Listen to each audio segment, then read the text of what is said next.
Bien, buenas tardes. Eh, Vamos a continuar donde nos habíamos quedado.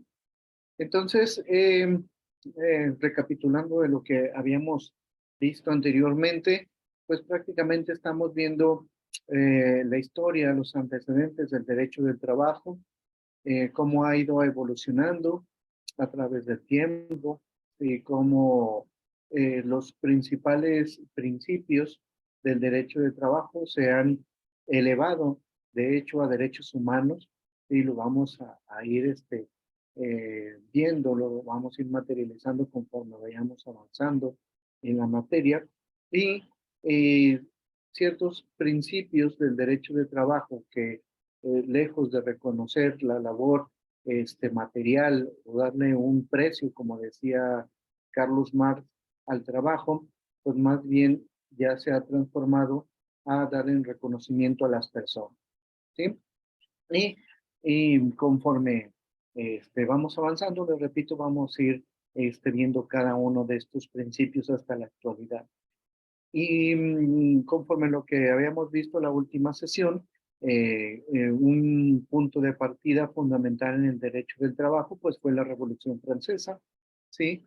Eh, no solamente en el sistema democrático, sino también en el reconocimiento de las personas, ¿sí? Y uno de los principios básicamente es esto de la igualdad.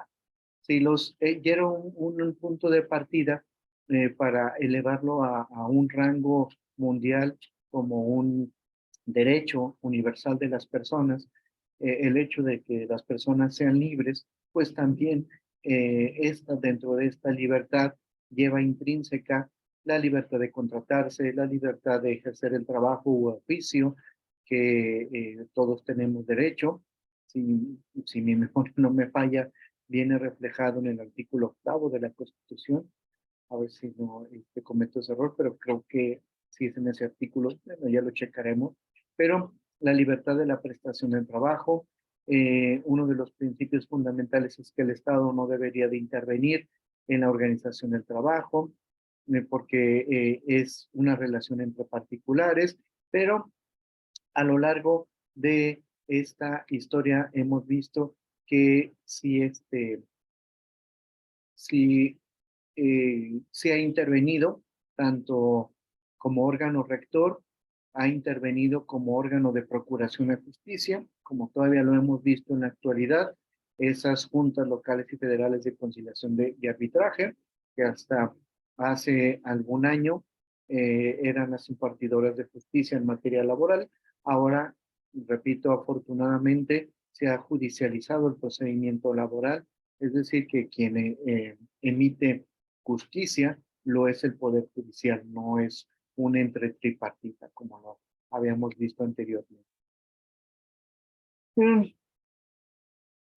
El derecho laboral se ha creado a partir de movimientos sociales, ¿sí? Se ha transformado a través de movimientos sociales y este es uno de los más importantes, los movimientos libertadores de la clase trabajadora. Ya habíamos visto también que los desmanes que hacían los patrones, las jornadas inhumanas que existían anteriormente para las personas, el trabajo de los niños, el trabajo de las mujeres, todo ha ido evolucionando y ha tenido como punto de partida los movimientos sociales. Uno de los más importantes durante la Revolución Industrial, la jornada era de 17 horas de trabajo, imagínense, 17 horas de trabajo. Bueno, ahora yo he tenido más de 20 horas de trabajo, sí, pero por eso ahora existen las horas extras, sí, pero muchas de las veces, y como les decía, uno más lo hace por el sentido de responsabilidad que para cumplir un estricto horario de trabajo, ¿sí? El 1 de mayo, como bien sabemos, es una fecha conmemorativa del derecho del trabajo. No es a nivel nacional, es a nivel internacional y parte precisamente de esto que estamos hablando. El 1 de mayo de 1886 se transforma de 17 horas de trabajo a 8 horas de trabajo, ¿sí? Que científicamente es el tiempo en el que el cuerpo trabaja, se supone sin agotarse. Las 16 horas restantes son para descansar y estar con la familia. La jornada laboral de 8 horas se consolida en el Pacto de Versalles de 1919. Entonces, vean cómo la jornada de trabajo no es algo inventado a nivel nacional. Fue un movimiento social que se elevó a un rango internacional en el Tratado de Versalles, con el Pacto de Versalles de 1919. ¿Qué ha ido evolucionando? Ahora bien sabemos que el hecho de tener 8 horas de trabajo no significa que vais a tener la misma productividad las 8 horas de trabajo. Entonces, en ese sentido va a ir evolucionando también el derecho de trabajo. No se necesitan demasiadas horas para ser productivo, ¿sí? Esa es la nueva tendencia. El Tratado de Versalles estableció principios de los que decía hace un momento que surgieron de manera internacional, universales y esenciales para los trabajadores. En su artículo 427 del Tratado de Versalles de 1919, algunos en materia laboral, en materia del derecho de trabajo, son estos. El trabajo no debe considerarse meramente como una mercancía o artículo de comercio, porque quien lo ejerce son personas, no son máquinas. ¿Sí? Ese es el principio fundamental en la naturaleza por la que se creó este primer apartado. ¿Sí? Acordémonos y retomando lo que decía Carlos Marx, que todo trabajo tenía un precio. A lo mejor sí, pero ya una vez que se produce. Pero quien lo realiza no tiene precio. Por eso este artículo primero, que no es considerado una mercancía, el hecho de ejercer por parte de una persona. ¿Sí? Segundo, el derecho de asociación por razones lícitas, tanto para trabajadores como empleados. Aquí da la pauta, fíjense, desde 1919 a la creación de sindicatos, a la creación de asociaciones de patrones, a la creación de sociedades de trabajadores dentro de la misma empresa. ¿Sí? Entonces, estos principios, fíjense cómo son de 1919, siguen todavía arraigados en este siglo XXI. Tercero, el pago de un salario adecuado para el empleado, que le permita mantener un estándar de vida razonable, entendiendo esto en el contexto de su época y país. Importante. Aquí ya se empieza a hablar de los derechos sociales dentro del trabajo. ¿Qué es el derecho social? Que no solamente el trabajador va a tener un salario como contraprestación al desempeño realizado, sino que también puede tener acceso a vivienda, a créditos, a estudios, etcétera, etcétera, etcétera. ¿Sí? Entonces, este principio tercero se amplió y dio la pauta para este derecho social de los trabajadores. Por eso dice que le permita mantener un estándar de vida razonable. ¿Sí? Todo lo que implica alimento, vestido, vivienda, educación, todo eso es parte del salario, no nada en la actualidad. No solamente el que recibimos semanal, quincenal o mensualmente, cual sea la modalidad. Cuarto, la adopción de 8 horas al día o 48 horas a la semana dirigida a donde esto no se haya aplicado todavía. Bueno, estas modalidades de 48 horas ya no aplica. Sí, punto aparte, hay que mencionar, sí, el trabajo de los, por ejemplo, policías, de los encargados de la seguridad, que ahí entra en una materia diferente, ¿sí? Quinto, la adopción de un descanso semanal de al menos 24 horas, el cual debe incluir el domingo siempre que sea posible. Ya habíamos hablado del domingo. El domingo se dio originalmente por usos y costumbres, sobre todo religiosas, pero no es obligatorio que el descanso sea el domingo, ¿sí? Cualquier día de la semana, pero sí debe contemplar 24 horas de descanso. Puede ser que a lo largo del tiempo vaya modificándose, ¿sí? Sexto, la abolición del trabajo infantil y la imposición de condiciones similares en el trabajo de personas jóvenes que permitan continuar con su educación para asegurar su adecuado desarrollo físico y académico. Yo le aumenté. Fíjense cómo desde 1919 ya venía aplicándose esta tendencia de si tienes trabajadores jóvenes, que ahora se ha empleado a los adultos, pueden darle las oportunidades para que sigan estudiando. También con esto trajo como consecuencia toda una reforma al sistema educativo. Bien sabemos, como es el caso actualmente, que las diferentes modalidades de educación a distancia, presencial, semipresencial, mixta, híbrida, etcétera, dan más facilidades a las personas que trabajan, ¿sí? Por ejemplo, yo doy clases también los sábados, de hecho vengo de una universidad ahorita, este, y es muy satisfactorio que el contraste que hay de los educandos universitarios de entre semana a fines de semana. Entre semana sí hay, son jóvenes de máximo 21 o 22 años y los sábados son gente adulta que ya cursa una segunda carrera o por cuestiones laborales, pues tienen esta modalidad. ¿Sí? Entonces, esto es lo bueno del trabajo, dar las oportunidades a las empresas de que sus propios trabajadores sigan aprendiendo, que se traduce obviamente en beneficio de la propia empresa, porque ahí van a aplicar los conocimientos. ¿Sí? Séptimo, mujeres y hombres deben de recibir igual remuneración por trabajos de igual valor. Fíjense, desde 1919 se maneja este como principio universal del derecho del trabajo y actualmente desafortunadamente no se ha cumplido al 100% esto, ¿sí? Pero vean cómo desde 1919 y desafortunadamente cuánto llevamos de atraso para cumplir con este principio universal del derecho laboral. Octavo, el estándar establecido por la ley de cada país, respetado las condiciones de trabajo, deben ser dictadas considerando un tratamiento económico equitativo para todos los trabajadores que residan legalmente en él. Es decir, que todos los trabajadores deben tener al trabajo igual, remuneración igual. ¿Sí? Eso es lo que pretende decir. Claro que aún en el derecho laboral, en cada una de las empresas, pues existen jerarquías, ¿sí? Que por las jerarquías, obviamente, van a recibir diferente remuneración, ¿sí?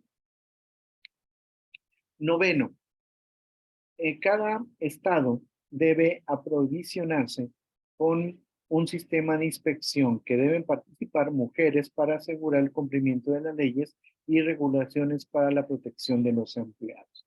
Las llamadas comisiones de seguridad e higiene es esto. ¿Sí?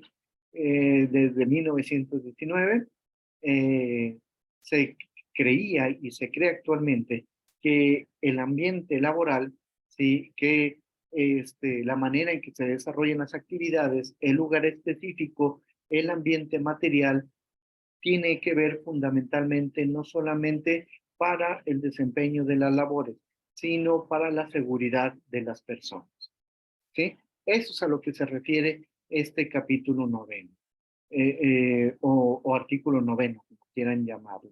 Las llamadas comisiones de seguridad e higiene de todos los trabajadores.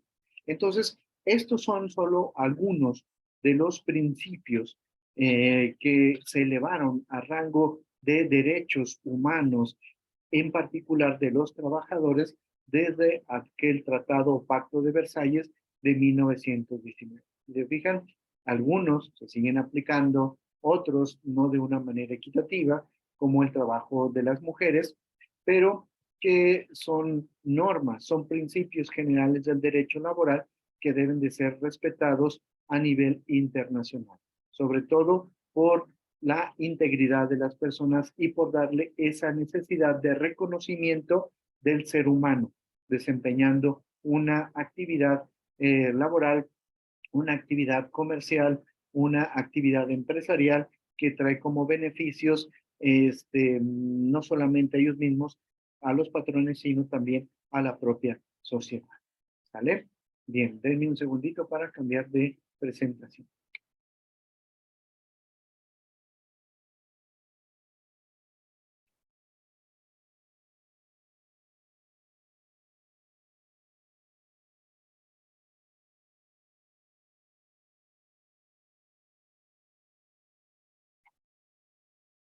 Bien, déjenme les comparto.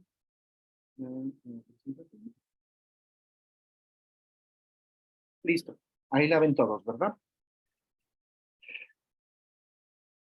Vamos a retomar un poquito lo de los principios rectores en materia laboral, pero ya obviamente encaminándonos más al sistema actual. Desde el trabajo como un derecho y un deber social, ¿sí? Establecido en el artículo 123 constitucional. Toda persona tiene derecho a trabajo digno y socialmente útil. Ese es uno de los primeros principios. Todos nosotros, todos los ciudadanos mexicanos, se supone, tenemos derecho al trabajo digno. Ya hablamos de la Comisión de Seguridad y Higiene. Digno también en que se me pague mi salario de una manera periódica y y sin falta, ¿sí? Y bajo este principio de contrato social de Juan Jacobo Rousseau, pues se supone, y que es un hecho, que mientras yo haga mi trabajo, no solamente me beneficio a mí, sino beneficio también a mi propia sociedad, ¿sí? Entonces, de ahí está el primer principio en materia del trabajo. Ejercer el trabajo, como lo estaba diciendo, en plena libertad, con compromiso social de aceptar la condición para el equilibrio y la armonía de una colectividad. Es decir, cuando yo me contrato, cuando me contratan, me someto a una serie de obligaciones, pero también a una serie de derechos.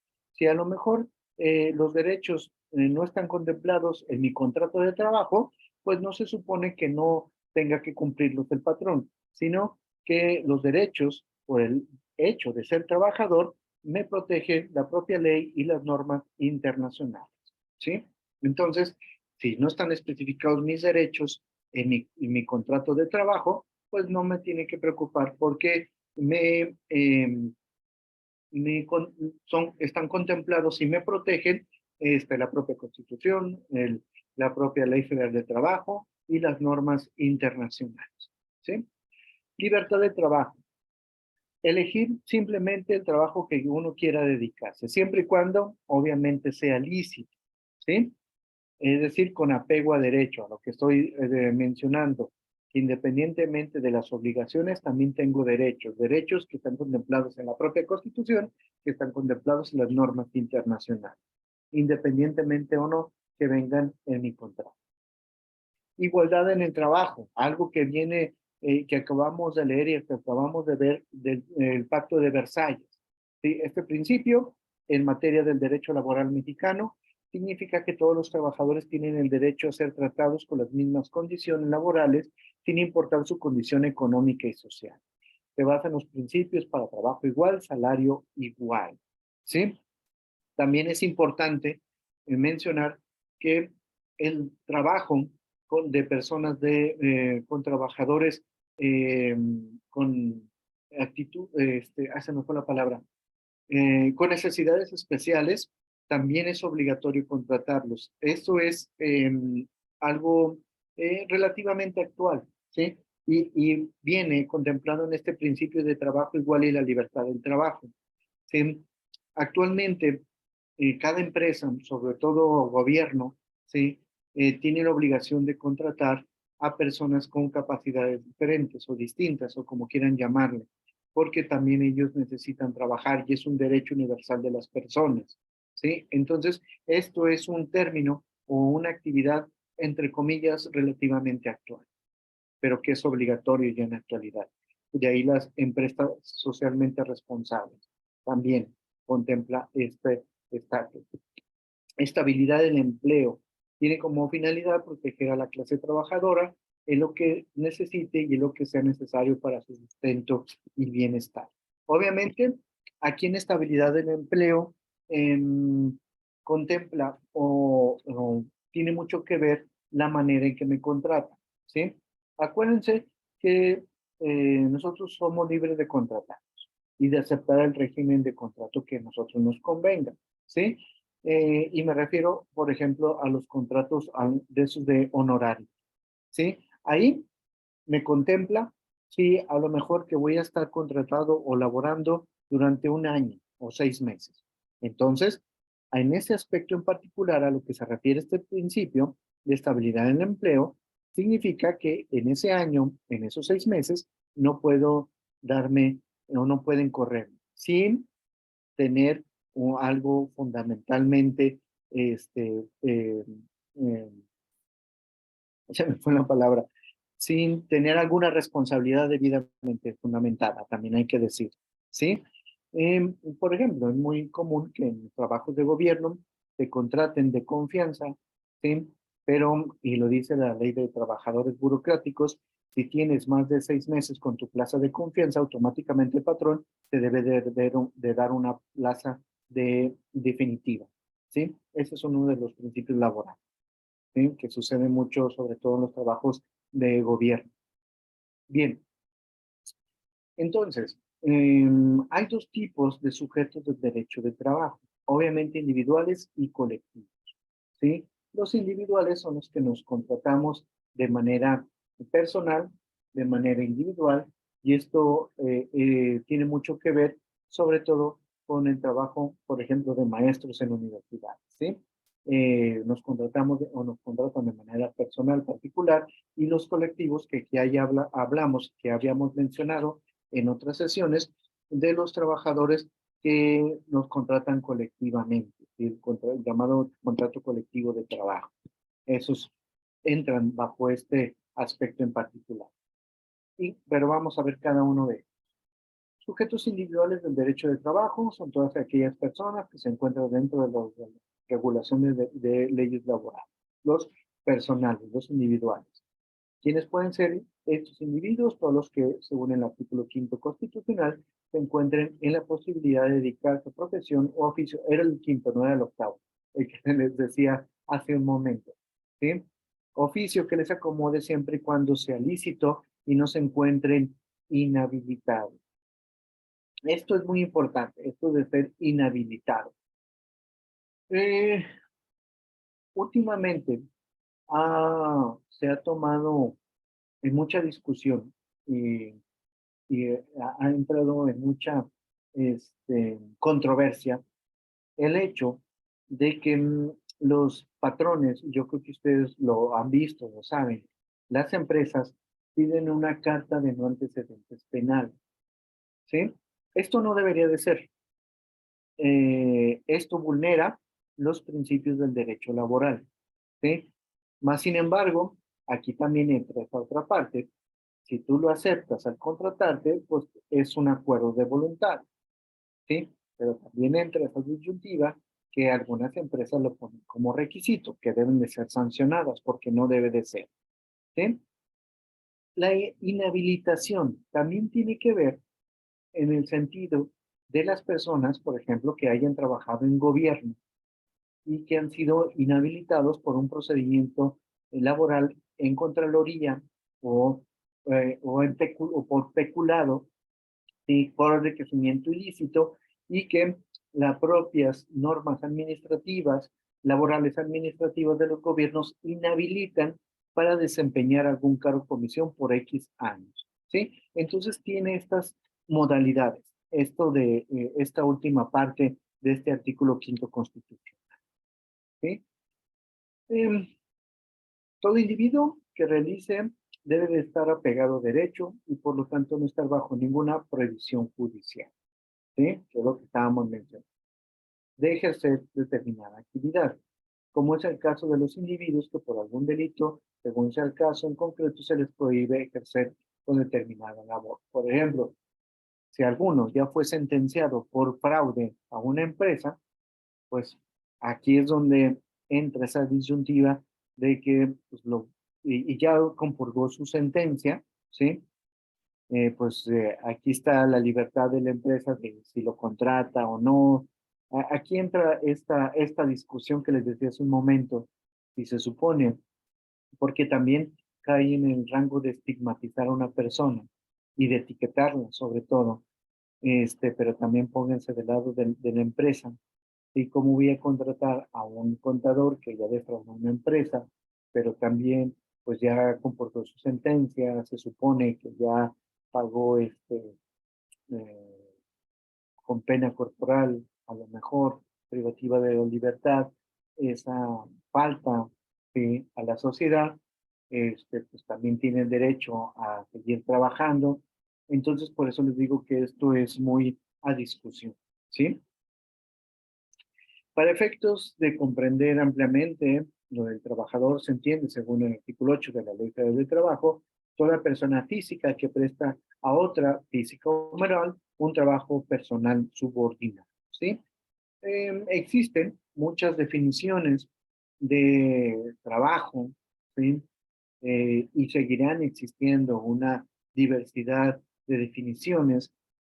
Por ejemplo, a esto que menciona el artículo 8 de la Ley del Trabajo, se refiere a las personas físicas, por ejemplo.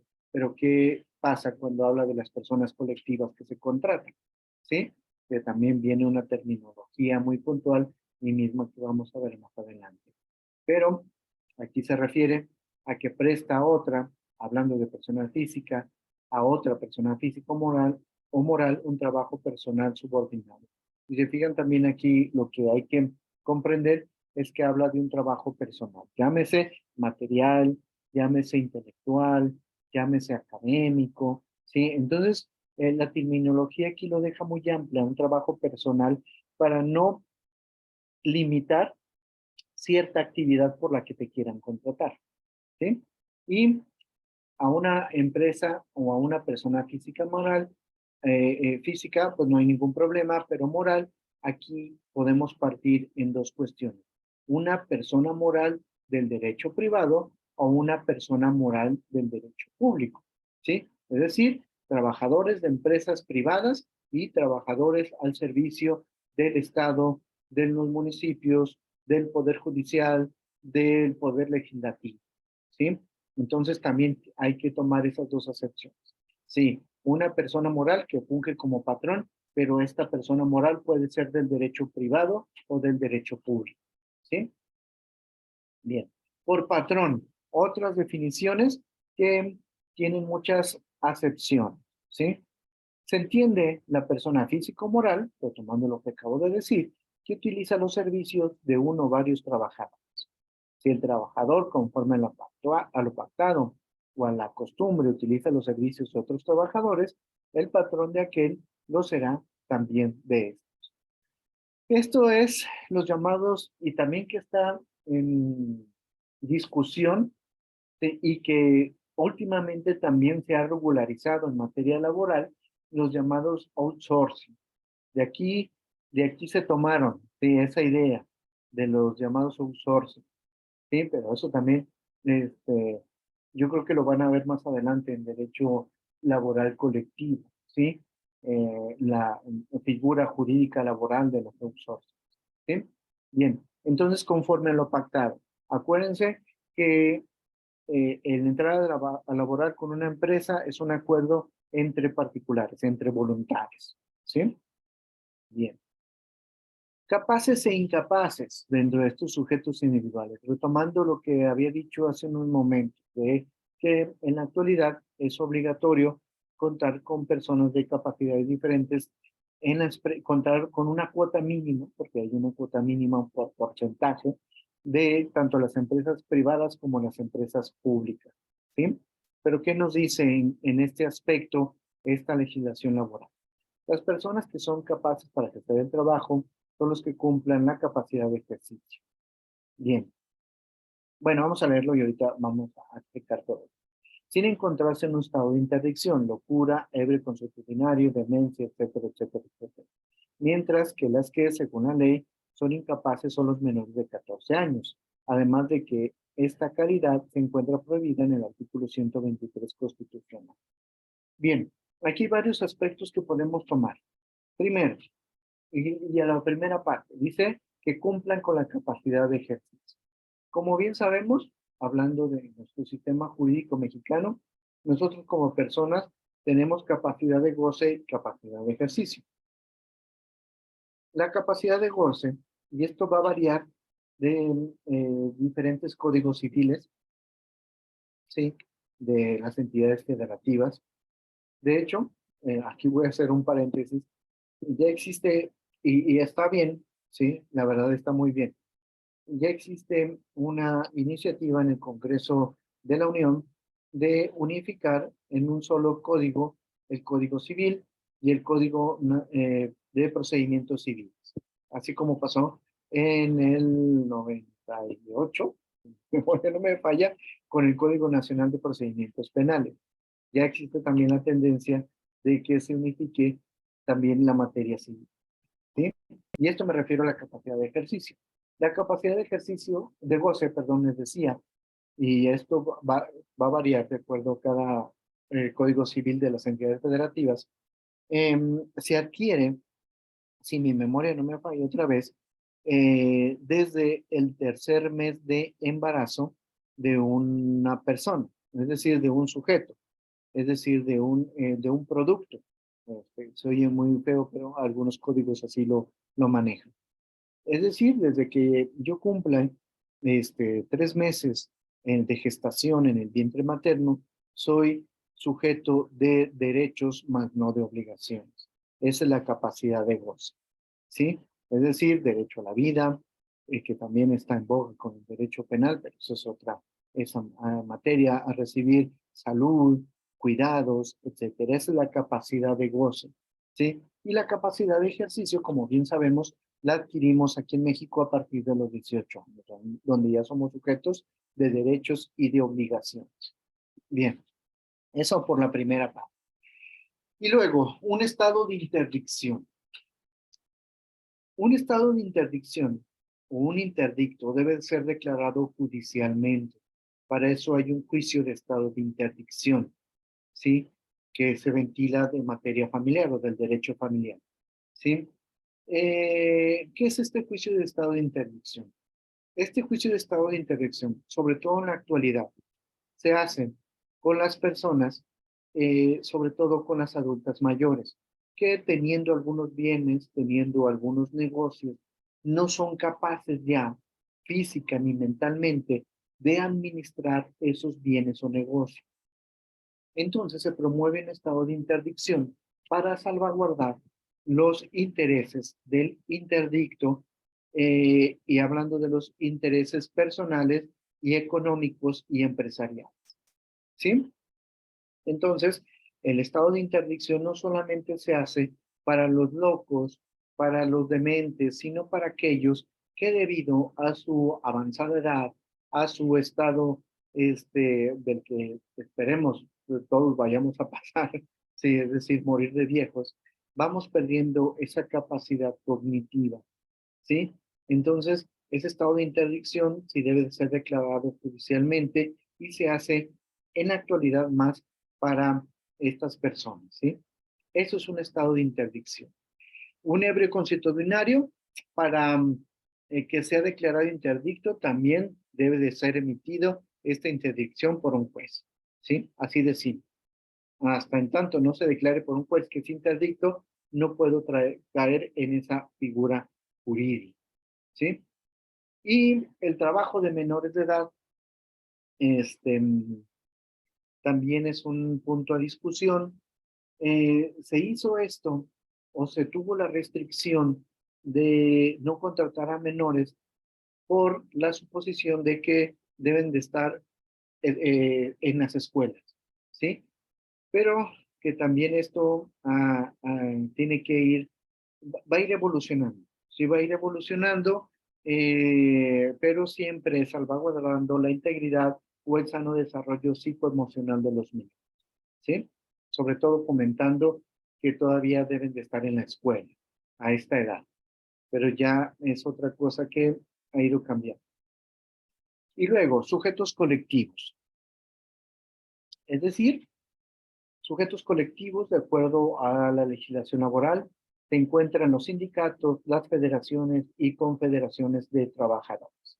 Les decía también en pasadas sesiones que ahora es muy común, bueno, desde hace ya varios años y varias décadas, que las confederaciones y federaciones de trabajadores se contraten colectivamente con empresas. ¿Por qué? Porque ya tienen experiencia en el trabajo o en el giro de la empresa que se dedica, porque se supone son obreros, trabajadores y trabajadoras ya especializados en un arte o en un oficio. Eso es la naturaleza de la contratación colectiva, ¿sí? Que son básicamente personal calificado para esa arte u oficio. Pero también dentro de estos sujetos colectivos, ¿sí? Se encuentra el sindicato o los sindicatos. Son asociaciones de trabajadores constituidas para unirse, se supone, con el objeto de defender sus derechos laborales y propiciar la conquista de nuevos derechos. Al igual que los derechos humanos, y yo creo que ya lo han de haber visto, no sé si ya llegaron a la materia de derechos humanos, pero los derechos humanos, una de sus características es la progresividad, ¿sí? Es decir, que son progresivos. Siempre aquellos nuevos acciones o conductas que tengan por velar los intereses de las personas por el simple hecho de ser personas, los protegen y son graduales. Y también los derechos laborales son graduales, van creciendo, ¿sí? Conforme va cambiando la propia sociedad. Decíamos de esas nuevas modalidades del trabajo en línea, sí, que hace 2 décadas ni siquiera era para soñarse que iba a existir esta nueva modalidad. Entonces van creciendo, qué tipos de derechos nuevos surgen de estas nuevas modalidades del trabajo, cuándo puedo o no conectarme, cómo ahora, y lo hemos visto, el proceso de justificación de faltas, en el derecho laboral, algunas empresas ya lo hacen de manera electrónica, etcétera, etcétera, etcétera. ¿Sí? Entonces, por eso son progresivos, van desarrollándose conforme se va desarrollando la propia sociedad. ¿Sale? Legalmente, según el artículo 356 de la Ley Federal del Trabajo, el sindicato es una asociación de trabajadores o patrones que se constituye para estudiar, mejorar y defender sus respectivos intereses. También existen un sinnúmero ya de definiciones de lo que es este sindicato, y que también va evolucionando, ¿sí? Van creciendo y creándose nuevos sindicatos por especialidades laborales, por especialidades de arte o oficio a que se dedique la empresa, ¿sí? Entonces, nosotros hemos pensado que el sindicato única y exclusivamente es de trabajadores, ¿no? Pero hay sindicatos de patrones, también lo contempla. Y una de sus naturalezas, se supone, o de sus principios, es estudiar y mejorar y defender a sus respectivos gremios, ¿sí? Tanto de trabajadores como de patrones, ¿sale? Les repito, este sindicalismo ha ido evolucionando, va a seguir evolucionando. También dentro de esta libertad de asociación, acuérdense que veíamos en el Pacto de Versalles, se plasma aquí en nuestra Ley Federal del Trabajo. ¿Vale? Entonces vean cómo de una norma internacional va permeando una norma local. ¿Sí? ¿Por qué? Porque son principios que hablan no solamente de una actividad que desempeña una persona, sino de lo que implica que una persona realice esa actividad. Es decir, por el simple hecho de ser personas. ¿Sale? Los trabajadores serán gremiales formados por trabajadores de la misma profesión, aunado a lo que estábamos diciendo ahorita, que ya la tendencia es agremiarse por oficios o por arte, que es a lo que se refiere este primer párrafo, o especialidad de empresa formado por trabajadores de una misma empresa, ¿sí? Es decir, ya tenemos una libertad de asociación por trabajo, por empresa o industriales, formado por trabajadores que prestan sus servicios en 2 o más empresas de la misma rama industrial. Entonces, existe un sinnúmero de modalidades de asociación de trabajadores, ¿sí? Por oficio, por profesión, por empresa o aquellos que trabajan en diferentes empresas, que son de la rama industrial. Entonces, vean cómo se va diversificando y les repito, se va a seguir diversificando conforme a estas nuevas modalidades de trabajo o de desempeño laboral que se están prestando muchas de las veces gracias al uso de tecnologías de la información o al uso de las tecnologías en general, como lo estamos viendo a través de esta modalidad en la cual ustedes reciben educación a distancia. ¿Vale?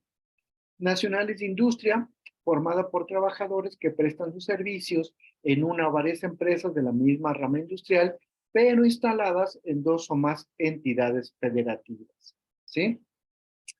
Como las ramas de la industria automotriz, por ejemplo. ¿Sí? Vean cómo se sigue diversificando toda esta cuestión. Y de oficios varios, formados por trabajadores de distintas profesiones. Es decir, que aquellos que a lo mejor trabajan para una empresa, pero que tienen de diferentes profesiones, también tienen esa libertad de asociación, ¿sí? Contemplado por nuestra legislación laboral. Vean cómo ha ido evolucionando ese sistema o ese principio del derecho laboral que se había establecido en el Pacto de Versalles de 1919. Perdón. Por su parte, los sindicatos de patrones serán formados por patrones de una o varias ramas de las actividades o nacionales cuando estos sean de distintas entidades federativas. Retomando, ahora en el sentido contrario, la industria de la construcción, ¿sí?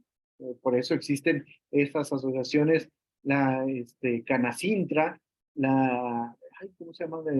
La empresa de la construcción, no me acuerdo por sus siglas, pero por eso existen todas estas ramas industriales y de servicios. Y esas Canacintra, Concanaco, ¿sí? Son empresas, son asociaciones formadas por empresarios de cierta rama industrial o comercial que luchan por sus intereses, ¿sí? Y esto lo vemos muy arraigado en nuestro sistema laboral, sobre todo cuando se pretende aumentar el salario mínimo de los trabajadores, ¿sí? Estas asociaciones de los patrones, asociaciones de los trabajadores, se reúnen con la Secretaría del Trabajo a través de jornadas de trabajo para ver lo pertinente o lo no pertinente de aumentar el salario mínimo, ¿sí? Acuérdense que hasta algunos años teníamos nuestro salario mínimo por zonas geográficas, ¿sí? Zona geográfica A, B, C y D, creo que nada más había hasta la C o hasta la C, creo, ¿sí? A raíz, y creo, también si mi memoria no me falla, este gobierno federal unificó un solo salario mínimo, ¿sí? Un solo salario mínimo territorio nacional, que también aquí tiene sus asegúnes, porque, por ejemplo, en estados fronterizos del norte, sobre todo, de nuestra República Mexicana, me ha tocado vivir, algunas de las empresas, siendo mexicanos, les pagan en dólares, ¿sí? Algunos de los trabajadores, en particular de Ciudad Juárez, van a trabajar al Paso, Texas, y se regresan a México. Entonces, existe esa peculiaridad, ¿sí? Existe esa peculiaridad, sobre todo con los trabajadores, con las personas de los trabajadores que laboran al norte de nuestro país, que me ha tocado vivirlo. Originalmente por eso estaba la zona geográfica, porque la mayor importancia de las ciudades, como la Ciudad de México, Monterrey, Guadalajara, pues son económicamente más poderosas y podían pagar mejor a los trabajadores. Tuvo un serio de criterio, tomando en cuenta lo que acabo de decir, que era lo que por eso se especificó diferentes zonas laborales. ¿Sí? Pero esto es parte del trabajo de los patrones, ¿sí? Las federaciones y confederaciones se entienden como unión de sindicatos, pero de manera federal. Es decir, todos los sindicatos a nivel nacional se unen con un solo propósito, el de respeto a las condiciones generales de trabajo. Se supone que esto es un principio fundamental de las federaciones y confederaciones de los patrones. Siempre velar por las condiciones generales de trabajo, que varía, sí tiene también sus asegúnes, como bien sabemos, esas llamadas comisiones de seguridad e higiene. De hecho, la Secretaría del Trabajo tiene una oficina o una dependencia o una subsecretaría encargada de vigilar las condiciones de seguridad e higiene de todas y cada una de las empresas y que son evaluadas de manera semanal, tienen visitas de inspección, etcétera, etcétera, etcétera. Se supone que es para regular estas y para salvaguardar las condiciones generales de trabajo, que lleva implícito también, y desafortunadamente, como lo hemos visto, también la protección civil se ha involucrado en esto. Y me refiero que desafortunadamente, como lo hemos visto, por los terremotos, por y también lo hemos palpado a nivel República Mexicana, simulacros de evacuación, también de eso se encargan las comisiones de seguridad y higiene de las empresas. Yo creo que todos lo hemos vivido, se forman subcomités a través de los mismos trabajadores, se capacitan para fungir como guías en desastre natural, se encargan, en específicos terremotos, se encargan de hacer simulacros, de los mismos trabajadores fungir como guías en este tipo de cuestiones. También involucra eso las comisiones mixtas de seguridad y higiene y involucran también todos los departamentos de protección civil de cada una de las entidades federativas y de los municipios, ¿sí? Por estas cuestiones y sobre todo por verificar las condiciones de trabajo, que las estructuras de las empresas estén bien, que no estén dañadas, etcétera, etcétera, etcétera. ¿Sale? Entonces, bien, ahí le vamos a dejar por el día de hoy, muchachos. Nos vemos la próxima semana y que tengan un buen fin de semana. ¿Vale? Muchas gracias. Muchas gracias a usted, maestro. Cuídese mucho y nos estamos viendo. Saludos. Igualmente, hasta luego.